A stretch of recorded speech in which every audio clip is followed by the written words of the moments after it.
Ulitin yung tanong what if, may dumaan lang, tapos nasabi ko, hello, bashers. Anong take mo nun? Seryosohin mo o hindi? I-take mo ba siya as seriously or i-ignore mo na lang?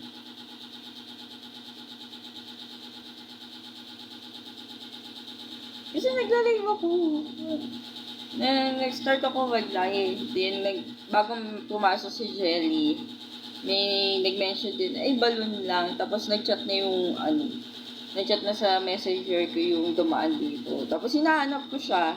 Hindi naman na siya online.